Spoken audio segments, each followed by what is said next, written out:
Now, this evening, we're really delighted to be traveling to the 19th century and the world of Minton, China, and the fantastic and fascinating firm of Thomas Goode Co. And I'm really delighted to be welcoming our speaker, Tom Smith, who's joining us this evening. Tom is gallery director at Sèvres Gallery and founder of Dovecote Antiques. He started collecting porcelain at the age of 12 and has collected Minton since he was 18, buying his first piece with money from his student loan. Money well spent, I think we might come to see. In 2012, he graduated with a master's from Buckingham University and the Wallace Collection in Decorative Arts and Historic Interiors. And he has previously worked for the National Trust and also for the Royal Collection Trust. In 2010, he founded Dovecote Antiques, and he specializes in fine English porcelain, silver, and jewelry. And this evening, he's giving us a talk entitled Good Taste, Old Sèvres Through the Eyes of Minton and Thomas Goode and Company. Tom, over to you, and thank you so much for joining us this evening. Thank you, Caroline. It's a real honor and a privilege to be addressing you today, and I'm so glad that so many of you have been able to join us, and I hope you enjoy the presentation that I have for you. I last visited this topic in such detail when I was writing my master's thesis, not just a 19th century knockoff, it was called, nearly 10 years ago, and it's been a real joy to revisit both the archives and the collections that I lived and worked with back in 2012. The history of the Minton factory is a long and varied one, so today's lecture really will just touch on a brief insight into one aspect of their work. Former Minton Museum curator Joan Jones and ceramic historians Paul Atterbury and Geoffrey Godden have all written on Minton, and their books are excellent sources to begin with if an exploration of this particular factory is what you'd like to do. As we get started, I'm just going to introduce you to a few key figures who will pop up through the presentation, and there's some names of people who you might want to try and remember. Thomas Minton was born in Shropshire in 1765.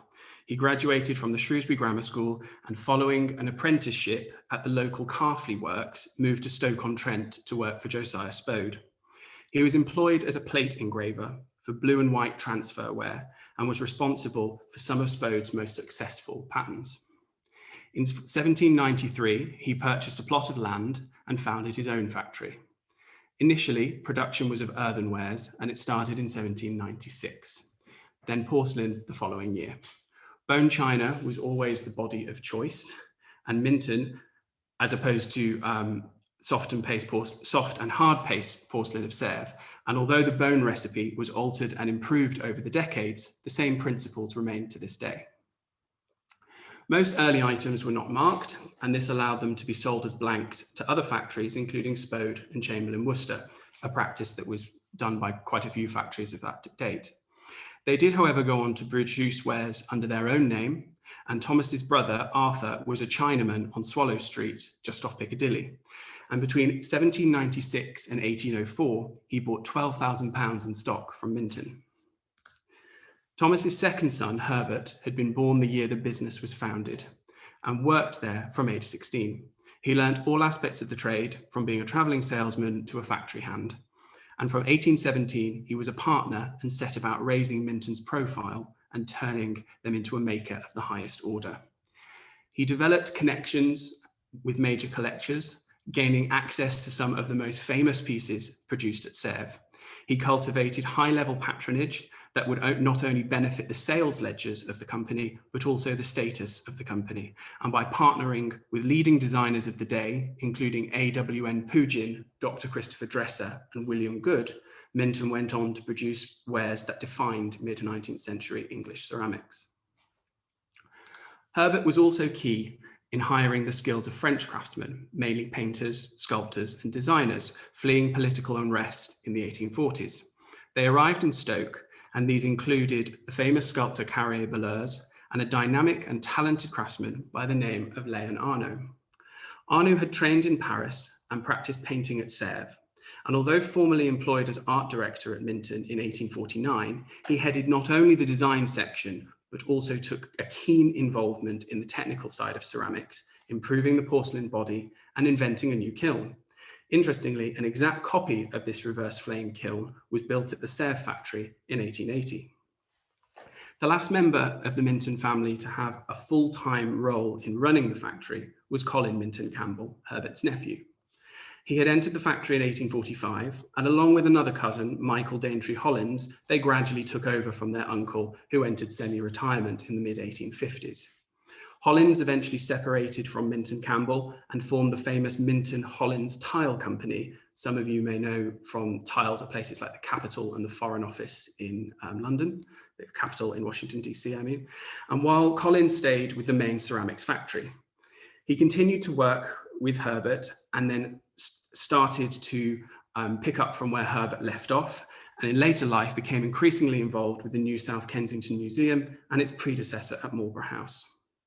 Colin was an active philanthropist and a member of Stoke-on-Trent's civic life, serving as both MP and mayor of the city. His statue can still be seen outside the old Minton factory on London Road, sadly now at Sainsbury's supermarket. Although they don't really enter our narrative in a significant way until after the Great Exhibition, I also want to introduce Thomas Goode and specifically William Goode. Thomas Goode Co was founded in 1827, and as Diana Davis covered in her excellent lecture a few months ago, the 1820s had seen a large rise in demand for porcelain, particularly in the French 18th century style. So along with dealers such as Edward Holmes Baldock, porcelain decorators like Thomas Martin Randall, and other China retailers like Mortlock's, Thomas Goode started to supply a range of wares to the growing upper and middle classes. Retailers dominated the porcelain markets in the first half of the 19th century. To an extent, they even stopped manufacturers marking their wares. Eventually, they were challenged, and by the 1860s, Minton were charging extra for the engraving and application of retailers' backstamps. Also selling glass and earthenware, Thomas Goode could help clients furnish nearly all their vitreous household requirements, and by the mid-19th century numbered the royal family, Indian Maharajas, the Tsars of Russia, English noble families, and the Rothschilds amongst their rarefied clientele. Indeed, the archives are full of press clippings from foreign royalty visiting London, and more often than not, taking time to visit the premises of Messrs. Goode of South Audley Street. They've occupied the same site at 19 South Audley Street since 1845, having previously been at 15 Mill Street, Hanover Square. Sorry, my slides have gone out of sync. There we go. Although Thomas Goode had been buying from Minton from around 1840, it was under Thomas's son William that the relationship with Minton really came to the fore. It was generally acknowledged that they operated as Minton's London showroom from around 1862. They did conduct business with other ceramic manufacturers like Wedgwood, but not on the same scale. In 1857, the business with Minton totaled £3,320 worth of china and earthenware, but by 1863, it had risen to £14,443. By 1868, the previous 11 years had totaled over £106,000, which adjusted for inflation would equal over £12 million today. This strong relationship was helped by a close personal friendship between the Minton, Campbell, and Goode families, and William Goode even named two of his sons Minton and Herbert. I feel a bit sorry for Minton, but there you go. A talented designer, William Goode embraced many movements of the period. However, it was his personal taste for old Sèvres that led him to design some of the most important Sèvres styles that Minton produced. During his lifetime, William Goode amassed an important and extensive collection of 18th century Sèvres porcelain, the bulk of which was sold after his death in 1895. It included pieces from the collection of the Earl of Lonsdale, the Coventry vases, 15 pieces of the Catherine II service, and 19 pieces of the Louis XVI service. 2 pieces from his collection you can see on your screen now, and they can be found in Los Angeles and Houston. Although Goode used his collection to inspire his designs, it was more than just a business reference. As with some other collectors of the day, he endeavored to make his collection accessible to the public and staged exhibitions at the shop on South Audley Street, and even presented and published a paper on his collection in 1890. In order to fully understand how Minton rose to the heights that they did in the mid-19th century, it's worth noting the porcelain they manufactured from the late 18th century. Known as their first period, it ran from 1797 to 1815, and like many of the factories of the time, they made teawares, tablewares, and small ornamental wares. On the whole, sticking to traditional neoclassical and Regency patterns fashionable at the time. The English taste for flowers is seen throughout English ceramics and remained a common theme as seen by these designs here from the second pattern book in the Minton archive. Paris porcelain provided some French influence as seen by the trio on the right-hand side, and one way Minton did pay early attention to Sèvres was in their use of a mock Sèvres mark centered with an M, which was painted on porcelains from about 1805. It was not an exercise in deception, as attested by the use of the letter M, but it does show an early affinity to the historic status and desirability of Old Sèvres. Porcelain production ceased almost entirely from 1815 due to funding issues and wasn't explored again until 1825 after Herbert Minton took the reins. Minton's re-entry into the world of porcelain coincides with the Rococo revival. Minton's shape books from 1827 to 1840 are full of elaborate and moulded designs never before seen at the factory. Advances in the bone china body now made such complex shapes possible. Also by this time, the Minton factory had examples of Sèvres in their reference collection, including 61 plates, a resource that would later be supplemented in the coming decades by William Goode's own collection. Then, as now, when most people think of the Sèvres style, they think of bright and vibrant ground colours. The mere fact that decorators were repainting Sèvres 18th century bodies at this time with bright ground colours shows the demand for such pieces was high. Sèvres colours are first mentioned in the Minton estimate book in 1831, and I quote, "Plate, celeste ground, gilding, royal Sèvres work around compartments." This movement towards colour is also shown on Minton teawares of the 1820s and 30s, like those seen here, in the fourth pattern book. And this cabinet cup shows just how good they'd made strides in perfecting some of the iconic Sèvres ground colours. By making more elaborate and vividly coloured wares, they were catering to a market that was demanding more from their porcelain than just use. Whether clients were buying old Sèvres, redecorated wares, or new English china, it was aesthetic appearance as well as historical connotations that were driving the fashion forward. The earliest overt reference to a Sèvres shape in the Minton books is this ewer, seen on the right. It is modelled after a pot à l'eau à la romaine, but as Rebecca Wallace explored in her paper on Sèvres and Minton in the FPS journal, the hard paste original, shown here, has a later gilt metal handle. Other examples of this Sèvres shape have handles with a much lower peak, so it is very possible that the Minton design, which was executed fully in porcelain, was based on either this particular ewer or another altered example. Regardless, its flowing Rococo forms and naturalistic look make it an obvious choice for a factory intent on the style of the moment. Two important Sèvres vase shapes appear in the Minton shape books of the 1830s and 40s. In connection with the name of Sneed. Ralph Sneed of Keel Hall was a renowned collector of 18th century ceramics, and these were catalogued by Phillips in 1849. In view of the location of Keel Hall on the outskirts of Stoke-on-Trent, where it still exists, it wouldn't be presumptuous to imagine it might have been one of the early collections to which Herbert Minton gained access. It is also worth noting that Sneed purchased Sèvres-style wares from Minton as recorded by an invoice in 1842. The vase on the right is named Keel and is based on a Sèvres vase hollandois nouveau ovale. The keel shape first appears in the estimate book in 1835 and is described as keel vase, Sèvres painted birds in compartments, gilding, small Sèvres leaf border around compartments and gilt upon the mazarine. This description is tantalizingly close to the example shown here, and it would be wonderful to think that this particular vase might be the first of this shape to have left the Minton factory. Who knows? On the left, the vase is called Sneed and is based on a Sèvres vase pot-pourri fruits de mer, minus the flower on the top of the lid.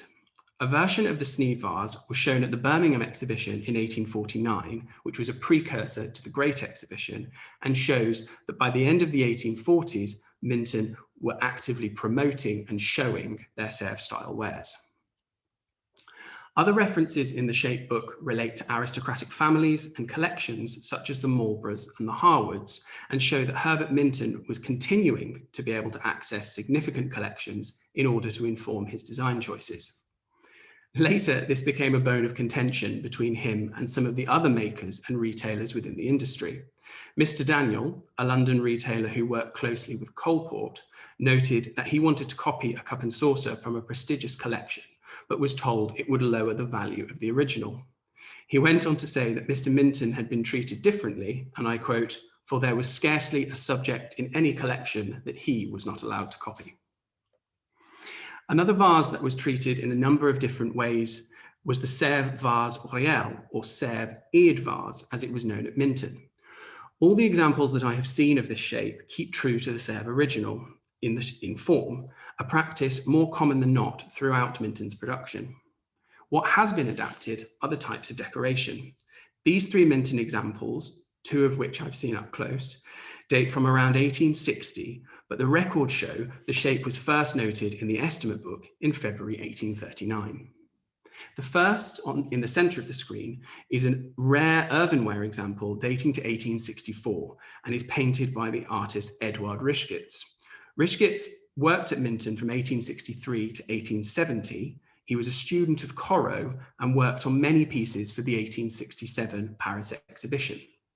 What's particularly interesting about this one is that it is in earthenware and not porcelain, which, seeing these Sèvres shapes in that way, is quite unusual. They rarely appear in earthenwares.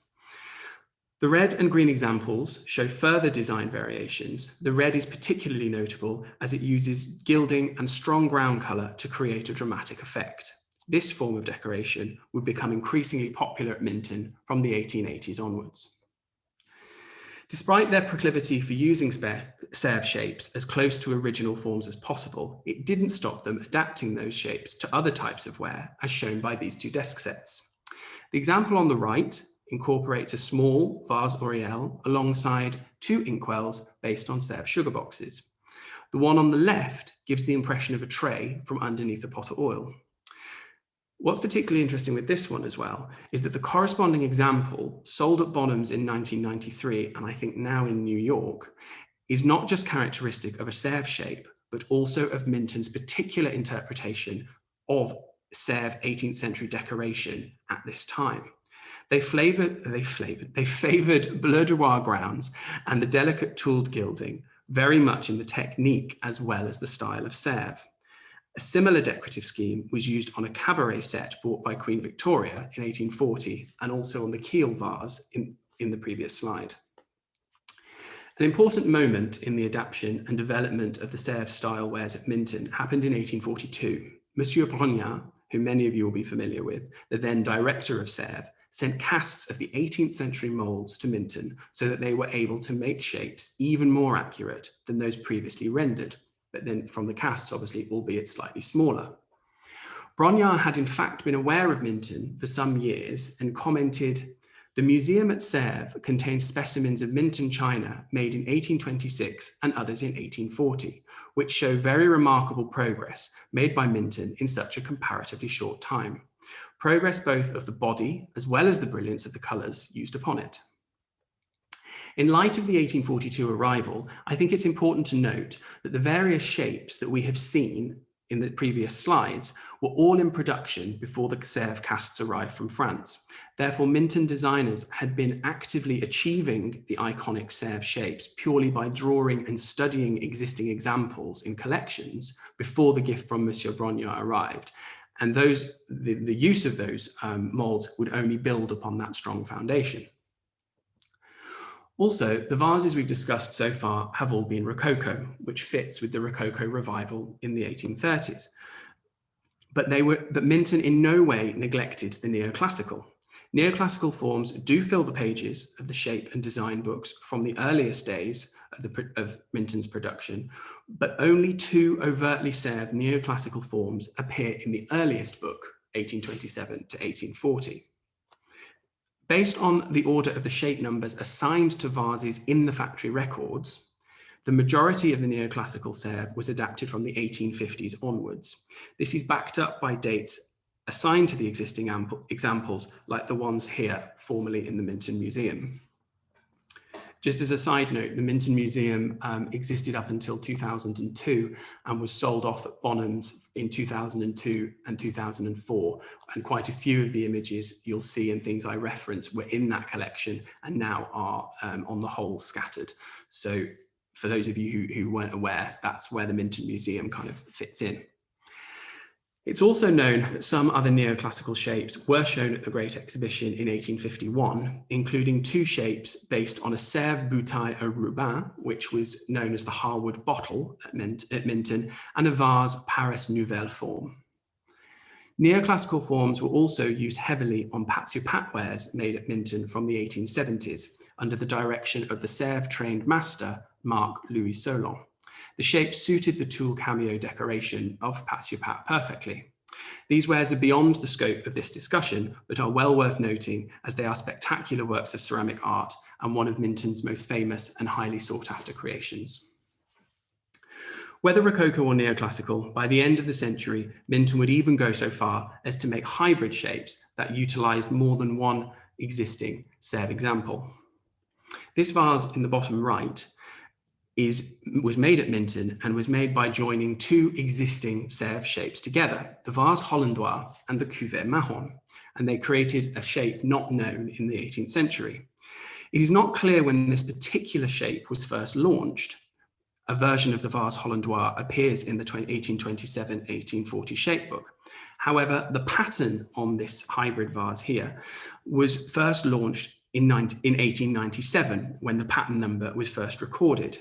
And Léon Arnoux is known to have revisited the Sèvres style wares at the end of the 19th century. And I think it's probable that this vase was one of Arnoux' ideas to breathe new life into the existing Sèvres style range. Returning to the 1840s and moving our attention away from ornamental wares for the time, we can find some of Sèvres' most significant influences in the realms of tableware, specifically dessert services. Although Minton did make dinner services as well, these have not survived in such great numbers, and those that do tend to be rather plain. The shapes can reflect Sèvres examples, like the one shown here, but their heavier usage than dessert wares resulted in simpler decoration. I do not think it's a coincidence that it is from this point that they start to do more business with Thomas Goode. Primarily at this time, retailers of tableware, Thomas Goode would have been attracted to Minton's new ranges of dinner and dessert porcelain.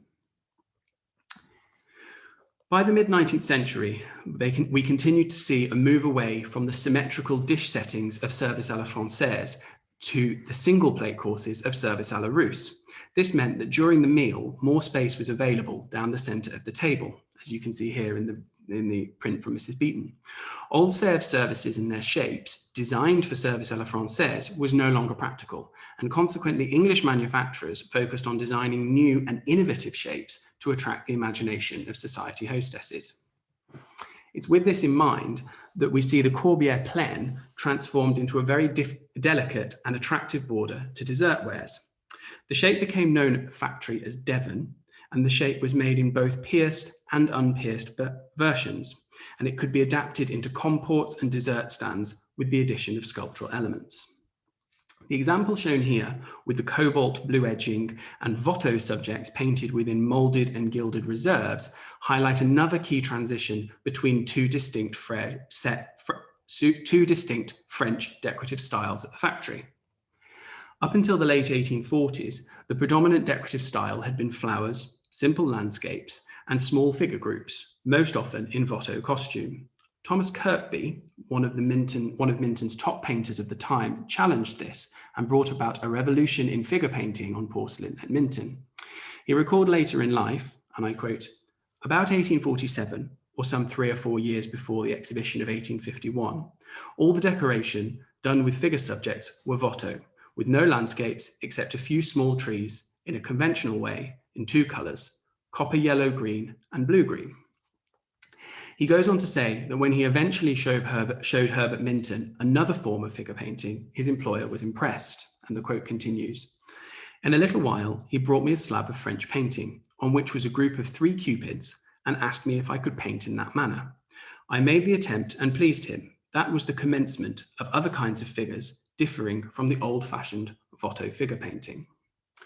The result of Kirkby's new painting can be seen on this plate on the right-hand side of the screen, which is at Penrhyn Castle in Wales. Herbert Minton was keenly aware of the lack of formal teaching within the artists of the potteries, and although he hired talented French artists, he also nurtured homegrown talent and employed painters from other factories like Derby. Although an art school had existed in Stoke from 1818, it was decided that further formal training within the industry was needed, and the Stoke School of Art was founded opposite the Minton factory in 1847.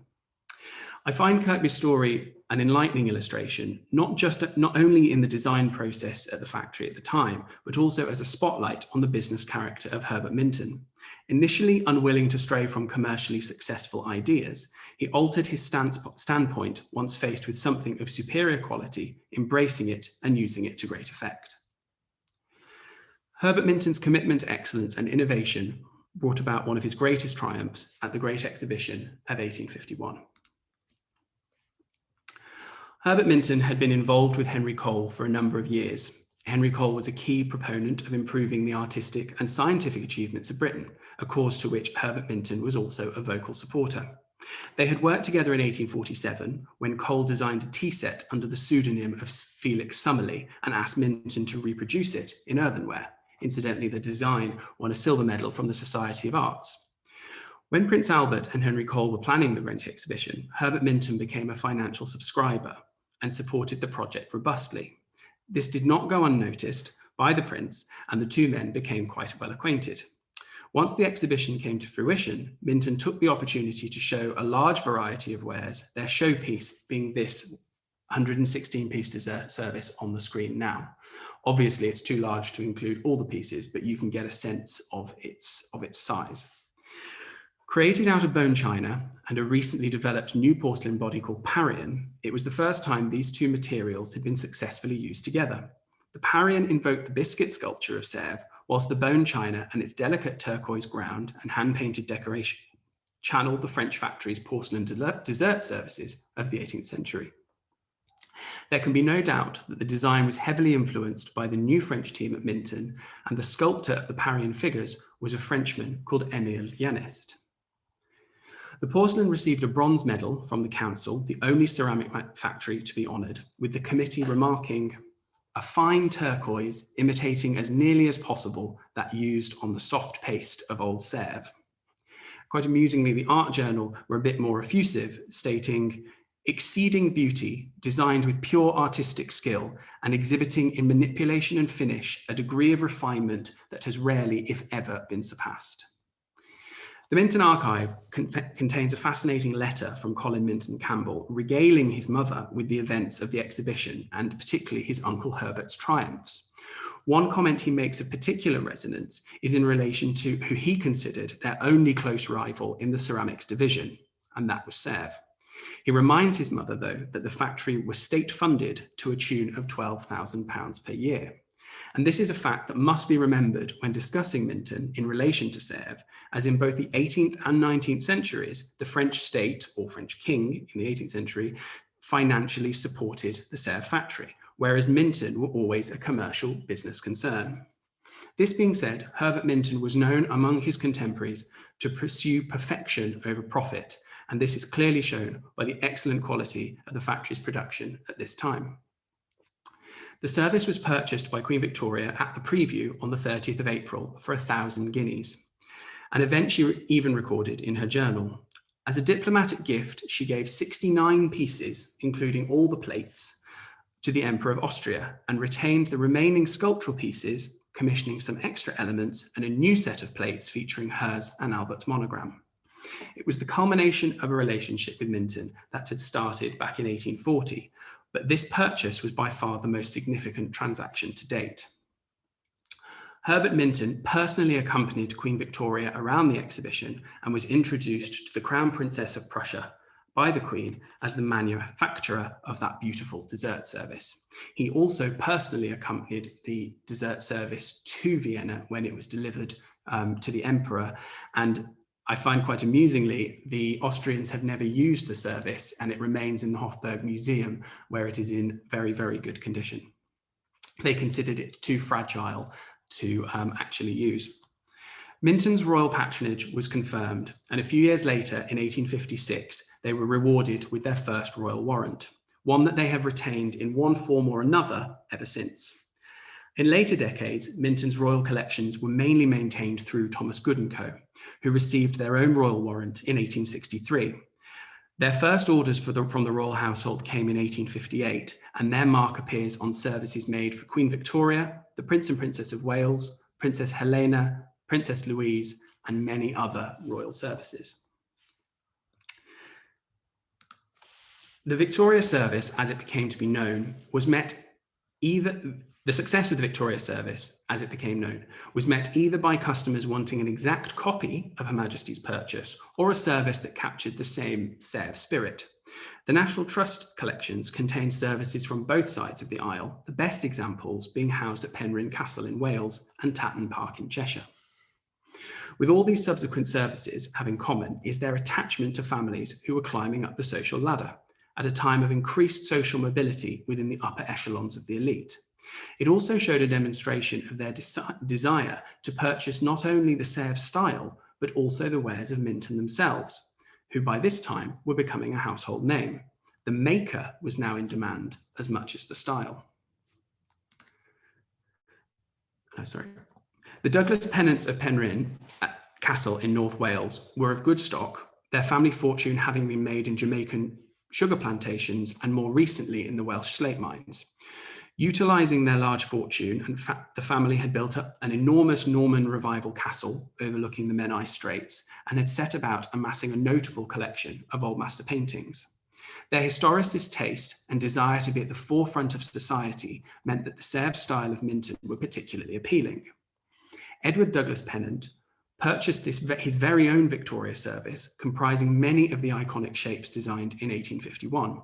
The majority of the impressed date marks on the plates show 1852 and 1857, and Patricia Ferguson, in her book on the National Trust ceramics, writes that it was ordered in 1859. This means it is possible it was purchased in anticipation of Queen Victoria's visit that same year, and it would have made a clear statement by the Douglas pennants to not only the Queen, but also her household and their invited guests that they were stylistically associated with the best. Around the time of their return to the peerage in 1866, the title of Baron Penrhyn having become extinct in the previous generation, Edward Douglas Pennant bought a second dessert service from Minton, also in blue celeste. It combined ornithological painting, cameo heads, and stylized trophies that depicted gardening, agriculture, and general country pursuits.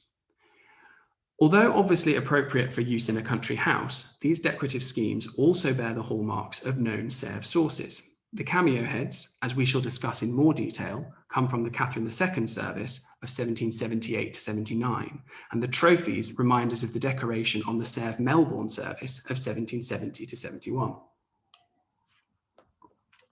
These neoclassical decorative elements fit well with the shapes of the wares, which included ram's head wine coolers. The service is an important neoclassical Sèvres interpretation by Minton at this time. The Sèvres service at Tatton Park was ordered in 1865, the Sèvres style service at Tatton Park was ordered in 1865 and bears the family's relatively recent baronial coronet.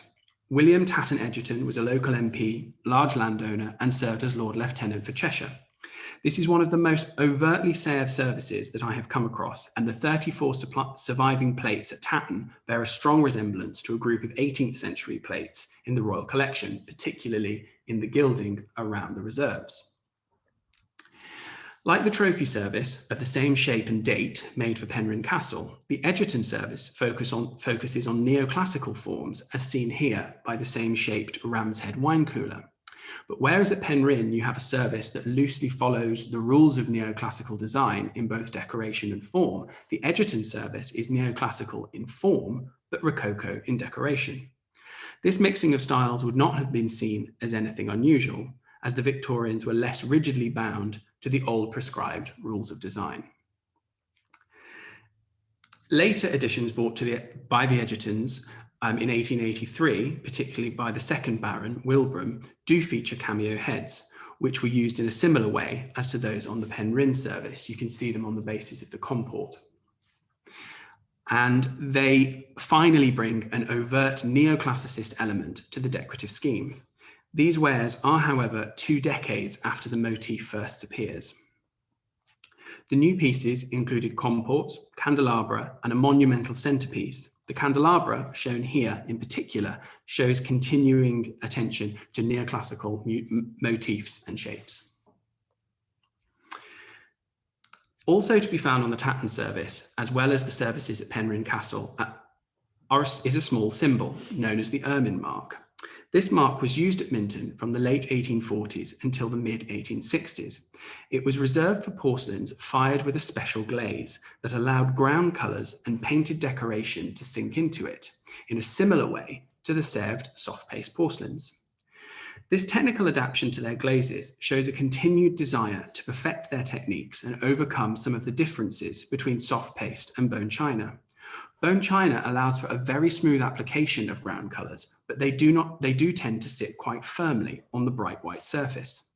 By using this glaze, it overcame that problem somewhat and resulted in a softness more akin to an 18th century appearance.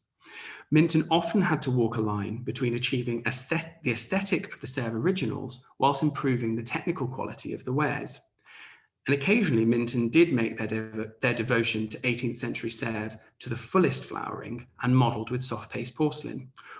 Although notoriously difficult to work with, it allowed them to test their skills, and a wonderful dessert service, similar in style to the 1851 Victoria service, was shown at the London International Exhibition of 1862. The Sèvres Tatton service also brings Thomas Goode firmly into the story. Although documents have not yet surfaced confirming whether they supplied the original service in 1865, the presence of an ermine mark on one of the plates, alongside a Thomas Goode back stamp, would infer that they did. Their retailer's mark clearly appears on later editions from 1883. By the 1860s, Goodes were working very closely with Minton, a relationship that continued into the 20th century. And although technically people could go direct to the factory, Goode's high-class premises in the heart of Mayfair meant many people preferred to order through them. A Thomas Goode Co trade card from the 1880s, seen here, aimed at the American market, very boldly confirms that the prices at Goodes were the same as those at the Minton works.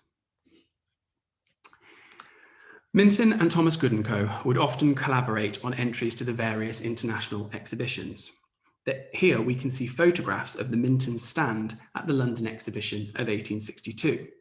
International exhibitions were a chance for both firms to raise their profile, increase their order books, and meet influential clientele. Minton went on to win many medals over the coming decades, and both Herbert Minton and Colin Minton Campbell were admitted into the Légion d'honneur following successful displays at the Paris exhibitions of 1855 and 1878 respectively. 1862 was one of the high points for the Minton and Goode relationship, particularly in relation to Sèvres-style wares, as shown by these 2 dessert services designed by Goodes but made by Minton. It's not always clear whether the designs were carried out by the hand of William Goode or one of his team, but by this time, William was the driving force behind the Thomas Goode Company, and his artistic talents were seen across many different styles of wear. Apart from the very complex and elaborate structures of these dessert services, what singles them out from a design point of view is that they appear to be the first instance where Thomas Goode uses the cameo heads as a decorative motif. Although we have discussed these cameos in relation to the two services belonging to the National Trust, these engravings in the Art Journal are the first recorded examples that I have found of cameo heads, and the designs are attributed to Goodes.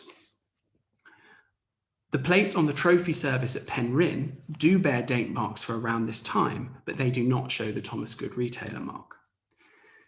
It is apparent there is an exchange of ideas between the two companies on the interpretation of the Sèvres Catherine II service, and most probably a sharing of source material in the form of some Sèvres originals in William Goode's collection. What is less clear is how the copyright of any final designs is decided. The right-hand picture is an engraving and shows an image of the pieces exhibited by Goodes and made at Minton for the Duchess of Hamilton, shown in 1862. The Hamilton service was a real masterpiece, showing not only cutting-edge production, but also the latest in aristocratic taste. The Duchess of Hamilton was a princess of Baden, and the Hamilton family were one of the senior dukedoms in the kingdom. The commission was a coup for both Minton's and Thomas Goode. While writing this lecture, I came across this 2019 acquisition by the National Gallery of Victoria in Melbourne, Australia. It's the comport in the top corner. Not fully catalogued, I was able to identify from the engravings it as a piece from the Hamilton service. You can just make out the family coat of arms in the centre of the comport and the ducal coronet arranged around the stem. In 1878, Thomas Goode were commissioned by Tsar Alexander II to design and make some additional pieces for the original Sèvres service housed in the Winter Palace. Tracings from this commission exist in the Thomas Goode Archives, and show the cameos and bas-reliefs were traced from original plates in William Goode's collection and then used to make designs. William Goode personally delivered the designs to St. Petersburg in the same year, and his travel diaries remain in the Thomas Goode collection. I didn't come across any copies of the designs from 1878, but there is a later example from when Tsar Nicholas II repeated the commission. It is particularly pleasing to be able to see which of the original Sèvres plates from the Goode collection were used for the tracings. These diagrams show two of them, one on the previous slide, and one of these plates remains in the Thomas Goode collection and the other is now in Houston. I hope the diagrams are clear and you can see where the tracings would have been taken from the original service and then adapted into the designs here. The Catherine service continued to inspire both Minton and Goodes for the rest of the century. Here we see two Thomas Goode services and a Thomas Goode design made 15 years apart that take elements from the Catherine service and adapt them to the individual tastes of the client. The cameo and gilt borders also went on to feature on vases, wine coolers, and a variety of other shapes. One vase, formerly in the Minton Museum, also features the design with a pink ground colour. On occasion, Goodes would ask Minton to make exact copies of pieces in his collection, either to show clients or just display in the shop. This plate on the right, which was in the promotional material for the lecture, is a copy of a plate made at Sèvres around 1770 from a service now known as the Essex service. The majority of the Essex service is in the Royal Collection, but a description of a plate from the 1895 auction of William Goode's collection matches the description of the Essex service, and the presence of this tracing from the Thomas Goode Archives gives an interesting insight into the design process and practice of cooperation between the two firms. Incidentally, I found the Minton plates, I found a pair of them in a carpet shop on South Kensington Church Street in London, of all places, but I did rescue them. So, a far more significant commission on the part of Minton to closely replicate Sèvres originals comes in the form of the Coventry or Dudley vases, as they're sometimes called. Lord Dudley amassed an important collection of Sèvres, the crowning glory being a garniture of vases, a vasseau mat, and a garniture of vases formed of a vasseau mat and a pair of vases hollandois nouveau ovale. Now separated, but at the time treated as a set, they had originally belonged to the Earl of Coventry, and Dudley purchased them from the Coventry sale in 1874, paying 10,000 guineas. In January of 1885, a letter written by Lady Dudley records an agreement to the private sale of the Coventry vases to William Goode. He agreed to pay the same amount of 10,000 guineas for them, as well as providing, in his words, the best copies free of charge. This letter and the cheque, dated February 1885, used to purchase the vases, a bowl and a teapot, all remain in the Thomas Goode Archives, and photographs are on your screen now. The agreement to supply replicas would have been to save the Dudleys from having to admit their sale as they'd fallen on hard times, as well as providing some solace for Lady Dudley for the loss of the originals from her drawing room, a statement eloquently put by the ceramic historian Frederick Lichfield. Lord Dudley died in May of 1885, before William Goode was able to collect the vases, and it seems from existing correspondence that Lady Dudley did not receive the copies before her husband's death. Letters dated the 27th of February 1886 refer to the Sèvres vases still being in situ at Dudley House. Interestingly, a letter also survives in the archives from December 1885, noting that Alfred de Rothschild had heard rumours that William Goode had purchased the vases. And one of the Dudley executors wrote, and the letter is still in the archives, "Your answer to Alfred de Rothschild, whether you had purchased the vases, was a well-guarded one, and with discretion well worthy of W.J. Goode." Because at this point, the Dudley estate was still being settled, and there was some question mark over the status of the collection. William Goode eventually took possession of the vases in spring of 1886, and the remaining pieces of Sèvres from the Dudley collection were sold by Christie's in May of that year. Whether Lady Dudley ever received the replicas is not entirely clear, but the commission was carried out by Minton and 2 sets were made. This slide shows the hand-painted designs that I found in the archives, possibly executed by William Goode himself. Correspondence dating from July 1887 shows that Minton was severely delayed and had huge difficulty in making the copies of the garnitures. They had kiln issues reminiscent of the Sèvres originals in the 18th century, and indeed special kilns had to be used to fire the vases. Eventually, 2 sets were delivered, and at the end of July of 1887, and Goode paid £691, 2 shillings and 6pence. It's not fully known what happened to either of the copied sets. The Minton works did inquire as to Goode's plans for them and suggested they be sold abroad if no other outlet presented itself. In the 1980s, one of the ship vases was to be found in the collection of the late historian and collector John C. Plum, and if anybody watching knows where either of the copied sets are, I would be fascinated to hear. The Coventry Vasso-Amat was not the only time Minton produced this shape. The mid-decades of the 19th century saw Minton try their hand both at the Vasso-Amat, the pot-pourri à la gondole, and the vase écritoire. The Vasso-Amat shapes are very true to the original, and it is highly likely that they used the molds from Brongniart to achieve the correct shape. When it came to decoration, however, they stayed true to the essence of the originals, but made multiple alterations to the ground colours, gilding schemes, and painting. With such a recognisable vase, it was important to retain the close historical connotations of the original while subtly adjusting the aesthetics. Here we see designs based on the Sèvres example of this shape in the Royal Collection, a version of which was made around 1895 and remained in the Minton Museum until 2004. The earliest Minton example of this vase that I've been able to accurately identify dated from 1879 and was also formerly in the Minton Museum. The Royal Collection also has one that was made for Queen Victoria in 1880, and further examples can be found in the Potteries Museum and Art Gallery, at Elton Hall in Cambridgeshire, and in a number of private collections. The picture in the bottom right shows a ship vase en suite with a garniture of elephant head vases, and this is at Houghton Hall in Norfolk.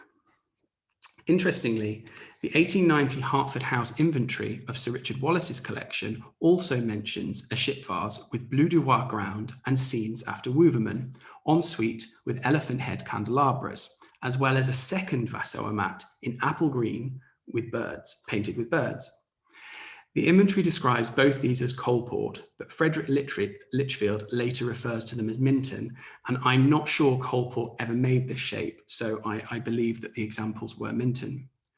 Both vases appear again in the 1897 inventory of items not in the national bequest, many of which ended up in the collection of Sir John Murray Scott.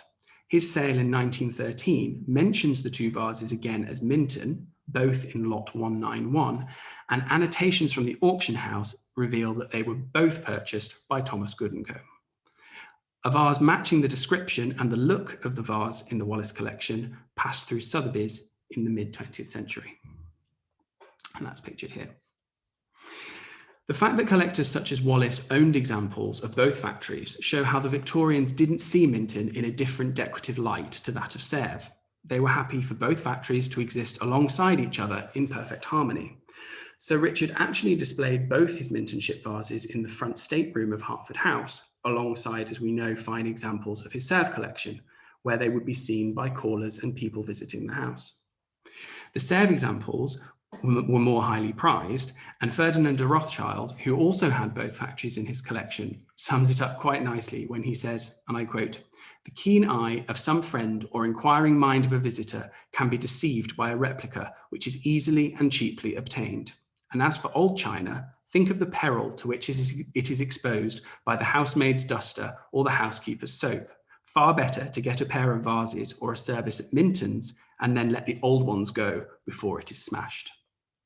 Thankfully, neither Ferdinand de Rothschild or Richard Wallace let their Sèvres go, or indeed their Minton, but this quote shows the esteem to which Minton were held by collectors as a factory of quality, as well as an interpreter of their beloved old Sèvres style.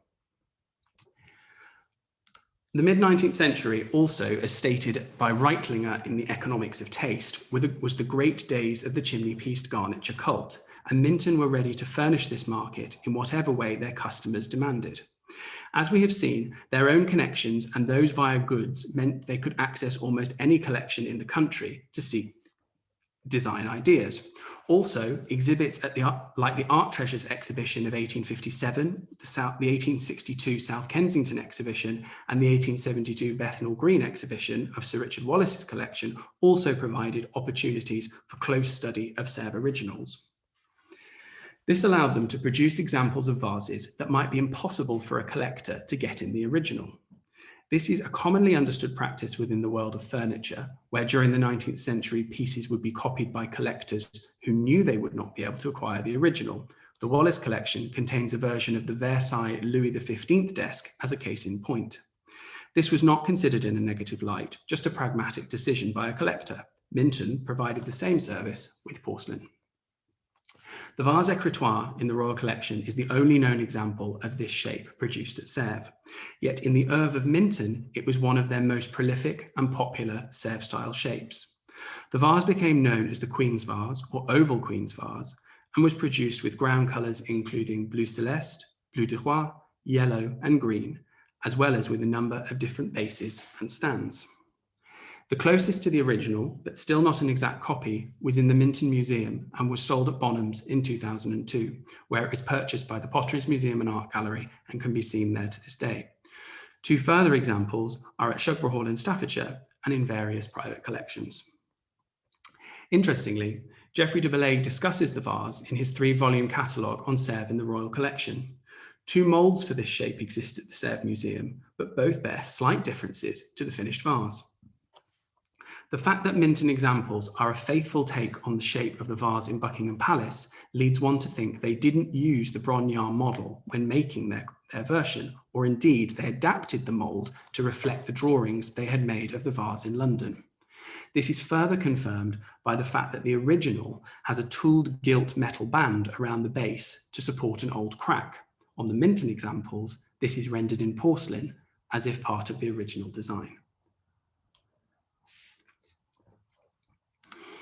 It was important to me from the outset of my research to challenge the view of Minton as just a producer of copies. Minton rarely made exact copies unless specifically asked to do so, but they actively emulated, adapted, and reinterpreted Sèvres designs for the new Victorian society. As a factory, they employed the best craftsmen and the latest technology to create some of the finest wares made by English porcelain manufacturers in the 19th century. Their associations with great collectors of the day and their reputation for the highest quality of workmanship meant that their wares were treated with respect, often residing alongside their 18th century sources. Within the 19th century interior, Minton's wares were displayed in prominent positions, and by interpreting Sèvres, Minton were able to maintain historic associations much admired by both the middle and upper classes, whilst modernising the style and pushing the boundaries of ceramic manufacture. Working with Minton, Thomas Goode Co not only enshrined themselves as the byword in the purveyors of luxury porcelains, but also collaborated to design some genuinely unique and innovative ceramics. Since his death, William Goode has often been overlooked as a designer, just a footnote in books on 19th century ceramics. But his contribution, not only to the design of Minton, but also the industrial arts of the mid-19th century, should be carefully noted. William also left his mark on the history of collecting, and through his connections was able to acquire pieces of 18th century Sèvres that would happily grace the grandest houses in the land. As we finish this evening, it is with William Goode as a collector and not a businessman that I leave you. A gem of the Thomas Goode Archives is a small red notebook that William Goode took with him on a visit to the famous Harwood collection in 1883. Diana Davis has clarified that this collection was housed in Harwood's London home, and the notebook is accompanied by a letter from the Earl giving his permission. The drawings are in William Goode's own hand and document the marks, numbers, and groupings of Sèvres vases in the collection. The notes are of a true enthusiast, and I am sure similar jottings could be found in the notebooks of many FPS members following their visits to various private collections. Thank you for listening. Tom, thank you so much for just such an incredibly packed lecture. I think you covered so much from the kind of beginnings of Minton and their methods of production and the links with France and of course Brongniart and Sèvres, but then also the links to international exhibitions and the rising collectors and nouveau riche of the time, but then of course the more established or older collectors from the aristocracy. So really fantastic. And then of course the details linking to the commercial trade and the role of Thomas Goode. And I have to say, I love that you've ended with this wonderful collection of his drawings and observations from the Harwood collection. And as you say, many of us still today do that. One of my fondest memories is looking through the Sir Geoffrey de Bellaig archive, which is now at the Wallace collection in their library, and you find all of these wonderful notebooks from over the years of Geoffrey visiting various collections, and they look almost identical. So that's really lovely note to end on. Before we go to questions, which I'm sure we'll have quite a few of, would be lovely just to tell you about the next for our lecture coming up in 2 weeks' time. I don't know if you're able to flick to the perfect, thank you so much. So we're really delighted. In a couple of weeks, we're back at the same time on Sunday, the 7th of February. And this time we're turning to a different manufactory. We're looking at the Fürstenberg factory and the kind of exhibitions of the factory today and in the past with Dr. Christian Alakat. So we're really looking forward to that. So please do join us in a couple of weeks once again. We've had so many great questions coming in already, a few more to come, I think. I had a quick question. You mentioned, of course, that the Minton Museum sadly was dissolved and was sold many years ago. And I just wondered if you could maybe tell us a bit more about the archives that exist now with Minton, because I know that they were saved and they do thankfully still exist and are accessible by the public. So it'd be great just to know a bit more about that. Yeah, of course. Well, to be honest, it's one of, as a Minton collector, despite the fact I've been able to acquire a couple of pieces that were in the museum, it's one of the great tragedies of English ceramics, as far as I'm concerned, that the museum was broken up, because it really was a wonderful collection that covered their entire production right from the beginning up into including pieces from, the Art Deco and even, the 1950s. But as you say, we are very fortunate that the Minton archive survived. When I was writing my thesis nearly 10 years ago, I actually wasn't able to access it. It was under lock and key at Bonham's awaiting sale. But it was somehow tied up in, I think, the same pension scheme problem that the Wedgwood Museum had.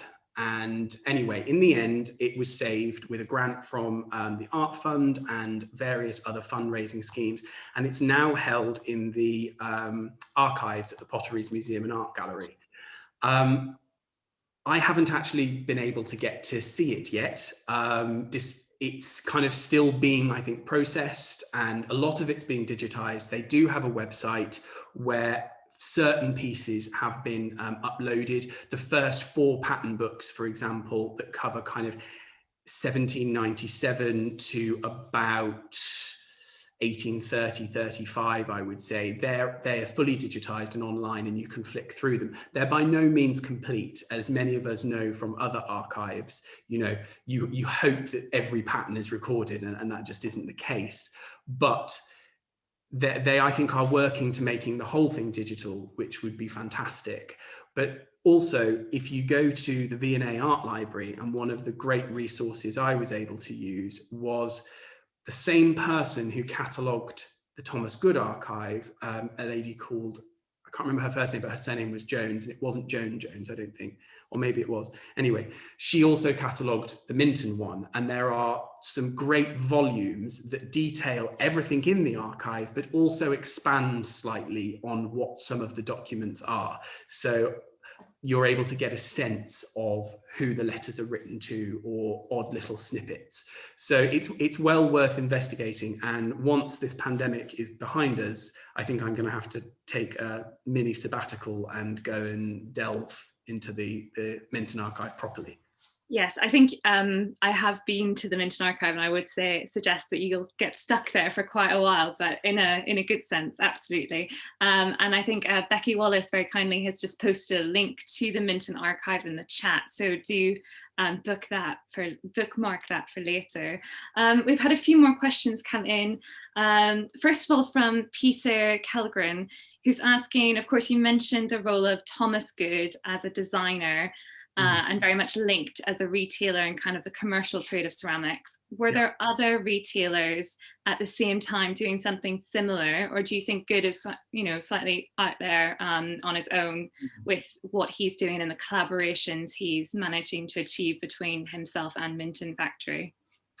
I think you can kind of answer that in two halves. One is yes. The answer is yes, there were other retailers. Phillips's of Mount Street, Mortlocks. There was a retailer down on Victoria Street in Westminster. There was one up by St Paul's Churchyard. The exact names escape me, but they were very much working with Minton, and certainly in the case of Mortlocks, had relationships with the royal family. Actually, interestingly, the Royal Collections version of their Minton ship vase is actually bought through Mortlocks, not through Thomas Goode. And one of the things that I would love to explore if I was to push this research forward is, you know, exactly who's working with who and why, and who's buying what through who and why. But as far as a design point of view, I do think that the relationship between Thomas Goode and Minton was special. As I mentioned, you know, they had Herbert Minton, Colin Minton Campbell, and William Goode had this very good working relationship, and there was a correspondence and a personal connection that kind of was imbued in the business relationship. So I think that is quite unique, and the extent to which Thomas Goode worked with Minton, shown by those sales figures, you know, was significantly more than other factories. Whether other retailers like Mortlocks were also involved in design, I'm less sure. I know that certainly particular patterns would be made as exclusives for particular retailers. That's something you certainly see towards the end of the 19th century. You know, you could only buy that particular pattern through that shop. But whether they had been involved in the design of that pattern is less clear. I hope actually that the Minton archives would be able to open the kind of treasure box on that, because there should be records of exactly who is ordering and designing what. Yes, yes, absolutely. Thank you very much. I think that really covers that answers that question nicely. We've had so many wonderful comments coming through, Tom, just saying how fantastic your talk was, and everyone's so delighted to hear so much about Minton and Goode and the processes involved. A couple of questions. Firstly, from Anne Anderson, an interesting observation. She's mentioning the fact that, of course, Sèvres was reproduced, but given their value, it's interesting that Minton were not tempted to reproduce something like Chelsea, like the Chelsea vases. Why do you think maybe that is, or were they? Well, actually, yeah, they did.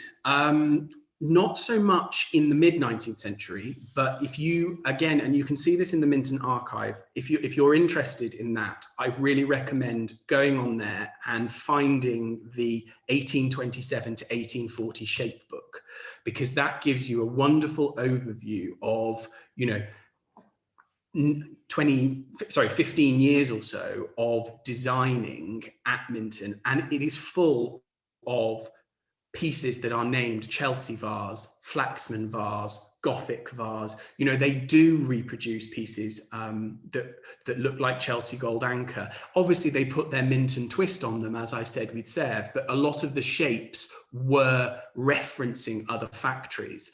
Some they would just design themselves, some have very spurious names attached to them. For example, the Flaxman vase looks nothing like anything Flaxman would probably have designed, but he may have owned it. It's not always clear where these names come from. And it's also noted that William Goode did have other porcelain in his collection as well. It wasn't just Sèvres. There were other, I think there was some Meissen in there, and I can't remember off the top of my head exactly what else was in his sale in 1895. But, if you look through that auction catalogue, you will see a range of things. But I would say that the Sèvres influence was, I would say, the greatest historicist source that the factory used. They, of course, did Majolica, Palissy ware, Patsiopat, and that's a whole nother lecture. I mean, gosh, their work with Christopher Dresser is just sublime, but that's obviously contemporary Japonism aesthetic movement. That's not looking back. That's very much the style of the time. But yeah, they certainly did look at other factories, just not as much as they looked at Sèvres. Brilliant, thank you. A couple of questions and observations about, I guess, a bit more of the technical side in terms of the colours and the paste. So first of all, from Jeffrey Ruda, he says, please forgive a very technical question, but can you say anything more or anything about a Minton Bleu Celeste enamel ground colour from this period that tends to crack and flake? And I guess as a sort of follow-up to that, Antoine Davis has asked, or has said, what's so remarkable is that the Bleu Celeste and the apple green grounds were both being alkaline colours and therefore could not be applied to normal bone china. So the paste and the glaze had to be modified. So if you speak a bit more on kind of the technical aspects behind the glazes that they do manage to replicate so successfully, I have to say.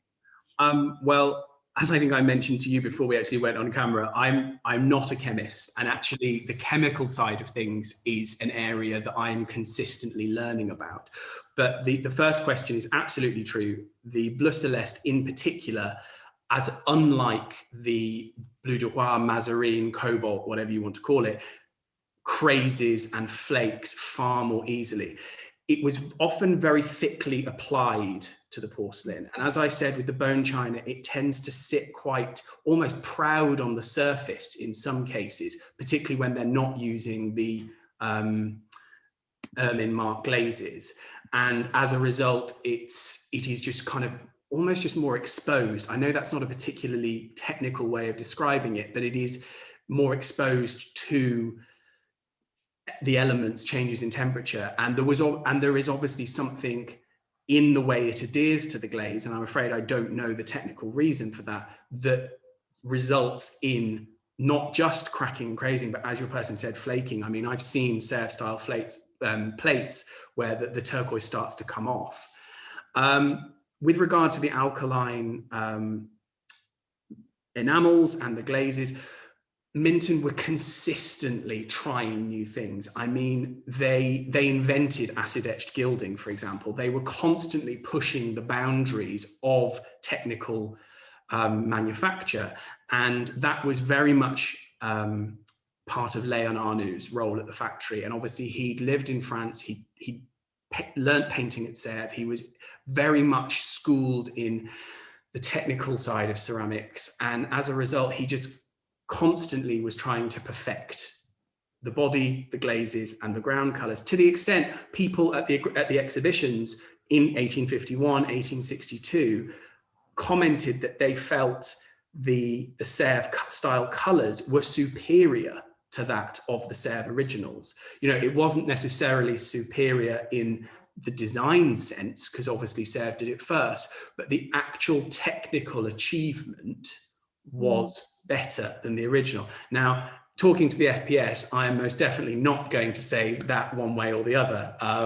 They each have their own place in the annals of ceramic history, but certainly I would love to learn more about the technical side of it. And I think based on the literature that has been published, there's certainly a lot more work to be done there, because most of the current books tend to gloss over that, and for use of a word, that particular aspect. So I think, you know, one of the things I'd love to do at the archive would be to study the recipe books, which are known to have been noted in French in Arnaud's hands when things didn't work or did work, and what was better.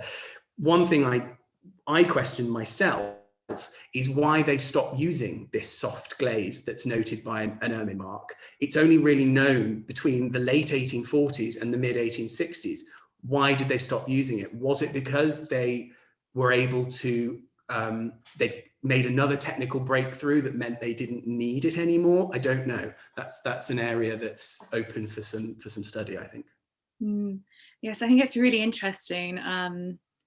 And as you say, maybe something that might kind of reveal itself through the archives. And particularly I'm thinking of the counterfeit market for Sèvres at that point in the early, you know, the 1830s, 1840s. There is quite a lot of the factories who are trying to recreate these glazes and trying to figure out what works and what doesn't. Well, interestingly, Thomas Minton actually offered Thomas Martin Randall a job in, you know, 1805, or I can't remember the exact date, but sometime during that first period, he didn't end up working for Minton, but it was obviously acknowledged within the industry that Thomas Martin Randall knew how to do ground colors and knew how to do them well. And Thomas Minton was trying to attract all this talent to Minton as they were developing aspects that they wanted to promote to the public, basically. Yeah, brilliant. Thank you so much. A few more questions coming through, really probably too many things to focus on. I'm just aware of the time as well. Let me see. Oh, really interesting one coming from Rebecca Tills, talking about the Hillwood collection, wonderful collection of amazing porcelain, just in DC. And she mentions that she's currently researching a pair of 19th century green ground elephant vases in Hillwood's collection, and she believes they may be Minton, and just wonders if you're able to clarify why there was this confusion between Colport and Minton. You spoke a little bit about that in your talk. And have you ever come across any fake 18th century Sèvres marks on Minton pieces? So was there that air of deception that we see from kind of the Thomas Martin Randall's type factories at that time?